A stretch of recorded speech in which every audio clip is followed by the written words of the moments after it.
Are you terrified of the idea of live TV? Well, not. It's not terrifying. I'm very fortunate now that we have the following that this podcast does.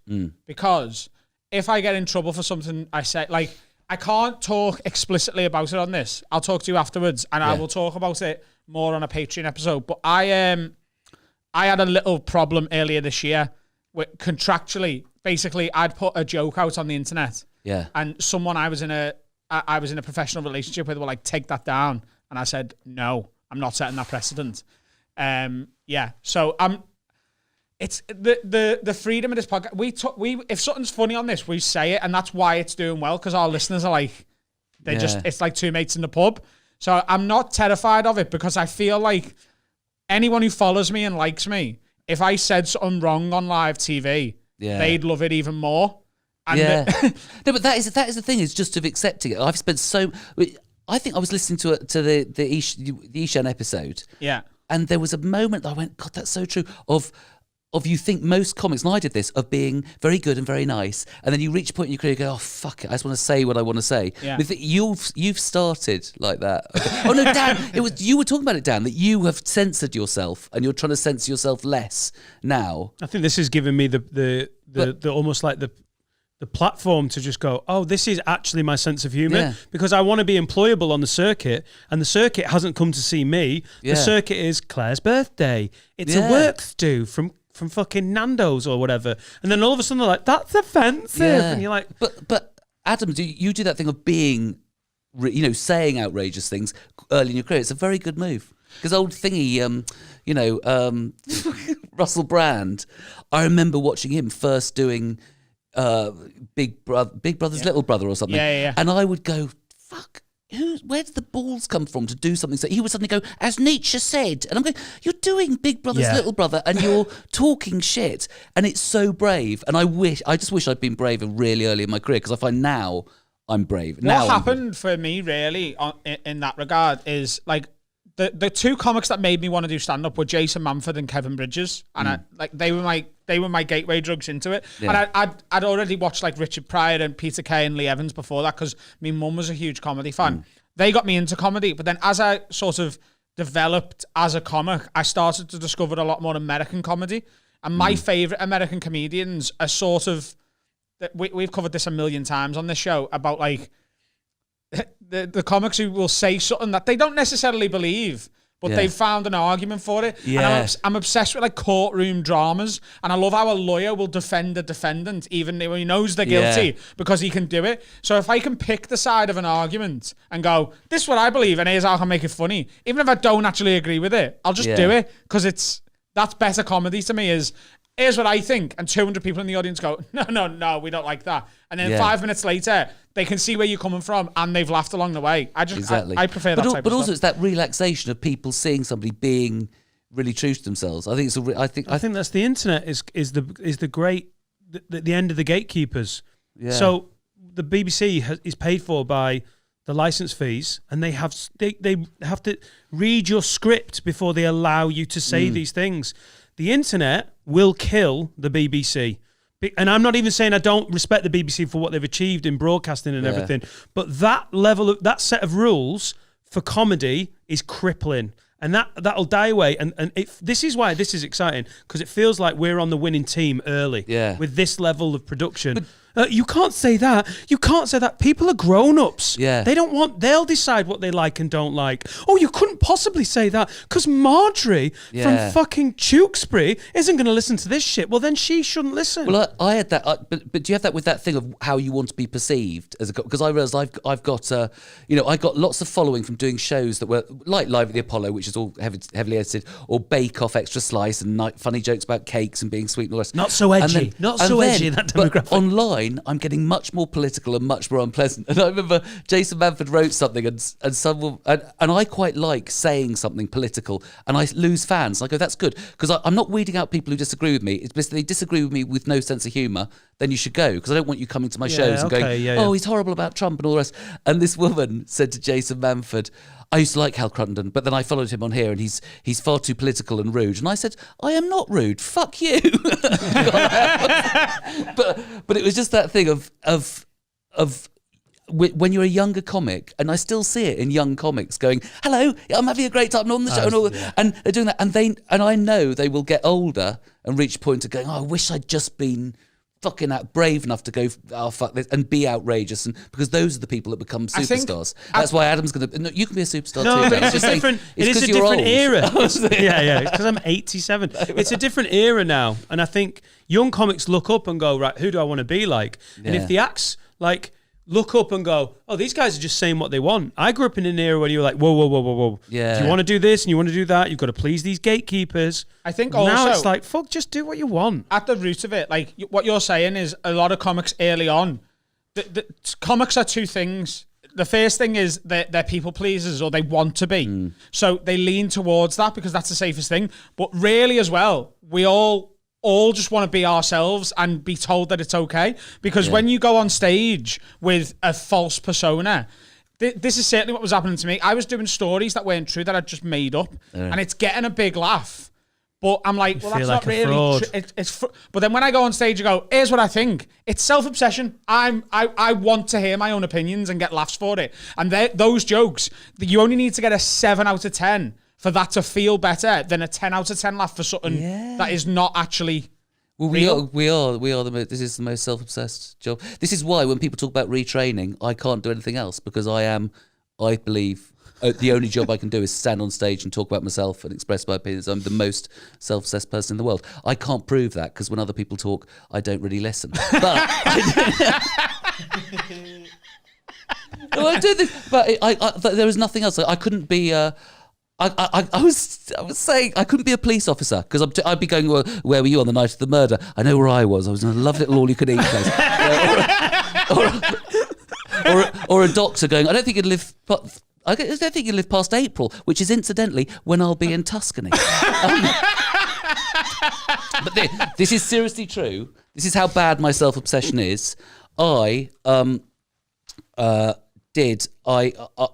My dream, and I know this is, I don't know if you have a similar thing like this. My dream as a comic, and has been for quite a long time, was to get to do the sad stuff from Africa on Comic Relief. And I know, but I have said that to audiences, and people go, fuck. I think I was watching Ed Byrne. I was watching a Bake Off Does Extra Slice a few years ago, and they went, and I realised how much I want to do this when they went, now we're going to Ed Byrne, who's in Malawi. And I literally went, fuck, Ed's got Malawi. And I honestly, at that moment, but I was saying, but I know if I made it to that level, I wouldn't be able to control my glee at being in that. I would be standing there going, well, I'm standing here amongst street children. Yeah, exactly. I'm here, your white saviour. Exactly, I know. Standing here amongst street children of Uganda, I don't think British people understand how massive a break this is. Move out of the way, kids, you're blocking the shot. You know? Please, Mr. Hal, I'm hungry. Never mind that. You're really in. Get out the way, lad. I've just added another date in Torquay. Look hungrier. This is going to go over really well. Mate, that's fucking brilliant. Is that what defines us, though, as comics? That we are... is there a comic that isn't massively self-obsessed? No. Religious ones? No. Let me tell you what I think about it. Okay. No, it's just that. Sometimes when we're doing bits, like we are literally having a conversation, and then you can like we've got the reps on this now. We're 120 records in. We've probably done 200 hours of podcasting maybe this year, and there are bits where you're like, oh, I just want to say what I'm going to say. And I know him well enough. I know when he's not there, and he's thinking, and I think he knows. I've been sitting here doing that. You've been saying this. I've gone, oh, I've got a little story. Oh no, they've gone past it. Where was the story I had? It's just a natural thing. I'm watching all three of you do it at one time. Like, he wants to talk. He wants to talk. We literally. Never mind you. Is this what I do? But I do find it. I like being around comics because I do think there's a level of honesty about what wankers we are. I don't think anybody's pretending. Yes, there you go. But I hate that doesn't extend beyond the green room. In a green room, most comics are dead sound, dead honest. And I like the sort of brute nature. We were talking before about like when you're on a bill and you see an absolute murderer that you've got to follow and you go, well, I'm not going to win tonight. I'm going to be second because that guy's going to win because he's got the easiest spot and he's fucking brilliant. It's like me and Dan tonight. Yeah. Are you in the middle tonight? No, I'm comparing now. Are you comparing? I'll host. It'll still be hard. I'll host you on beautifully. Sorry. But like in a green room and like in a setting like this where we're just together. But I hate that faux humbleness that comics put on social media. It like when people are in Edinburgh, they're like, "Oh, I'm just so happy that my little show that is just a humble little thing in this 50-seater room that I've paid 12 grand for PR for, and I've got 3,000 posters everywhere. I'm just so grateful for the support that is definitely not bought and paid. I'm just really great, and I'm humble. And who'd have thought little old me, who's just done Have I Got News for You and Live at the Apollo and QI and 8 out of 10 no one believed in me apart from several TV producers in the last 18 months. Could you stop quoting my Twitter thing? No, but it's so true because it's that thing. Because you can see it. You can see it in the eyes of comics when they get breaks of going, oh, I can't believe this is happening. But actually, the thing that we all have is I don't think many comics think I'm actually the best in the world right now. We think we could potentially be brilliant. And I still, at 51, I still think, when I hit 60, I'm going to be fucking special.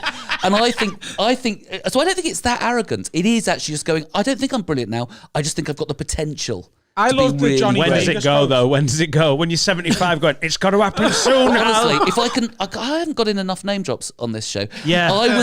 You've just been like little jabbing them in. When I was talking Montreal 2008. Oh, darling. I was compared by Joan Rivers on the Montreal Gala. Yeah. There she is. See? And I remember she was mid-70s at the time. It's weird that because Birmingham Comedy Loft 2018, I was compared by Eddie Murphy, actually. You weren't really. I do believe you. I do. No, Eddie Murphy did not perform at the Comedy Loft in Birmingham. I honestly thought he might have been doing... No, okay, good. Sorry, in my world, you see, it's not funny to name drop when it's not true. Because it really could be true. No, but...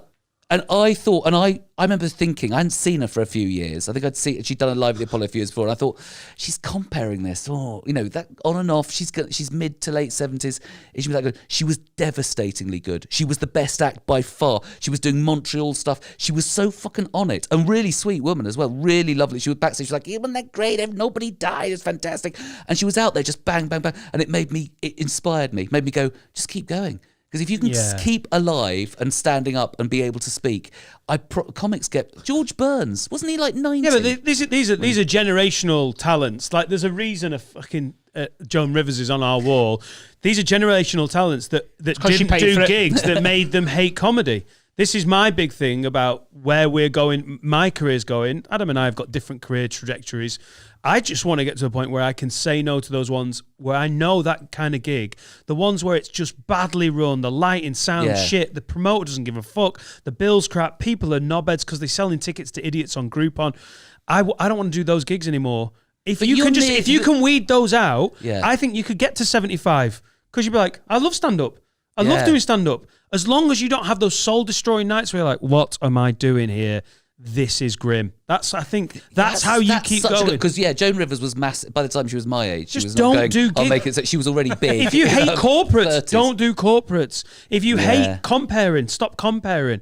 Like, just weed out the things that make you not love it. But surely that's the way. See, the thing is, I love corporates, and again, I don't want to fuck up my corporate billing bookings. But you like money. I did quite a lot of corporates. Certainly before lockdown, I would do the last few years. I've had a lot of corporates, and it was one of my biggest money earners were corporates. And I said to my sister once, I was moaning about how hard I work for the family, going, I wouldn't do these corporates if it wasn't for them. And she went, but actually, corporates do make you a better comic as well. Because they do make you deal with difficult crowds who are... So if you just do lovely art centres on your tours, I think you also get worse. So I think the thing is, it's true. Circuit comics are really good because they're dealing constantly with people that don't care about them. We talk about that. And comics get a bit worse. Stephen Grant once said to me, Stephen Grant, great comic from Brighton, Brighton theme. Stephen Grant said to me, I don't think comics are better than when they're top of the circuit. And then they leave and they never get as good because they get the Comedy big Store famous. half-hour level. Like we mentioned it just recently. Flanagan, Peter Kay. When they get to that point where they're just about to go, but they're still circuit sharpened, like all the weaponry is razor sharp because they're playing Friday night here, Saturday night there. Why American we've said it a million times on here, but it's why American comics at the top level are so much further ahead than our top level, I think, because like, again, we've talked, like, Bill Burr taped his special in London.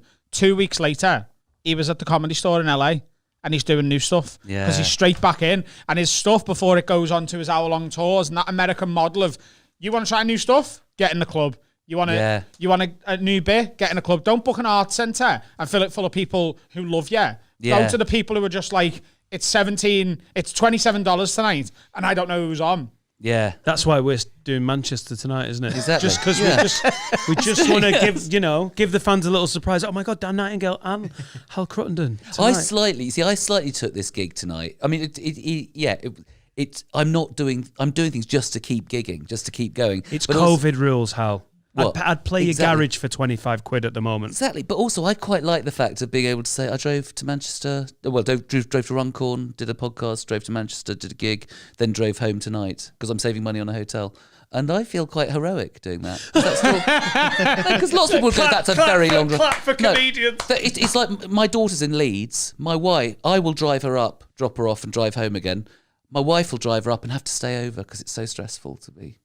I don't want to make a fuss about it because obviously she's a very good shot. She's Northern Irish, but she literally finds it so stressful, that long drive. She couldn't do it back in one day. 5 hours before you need a break. Yeah.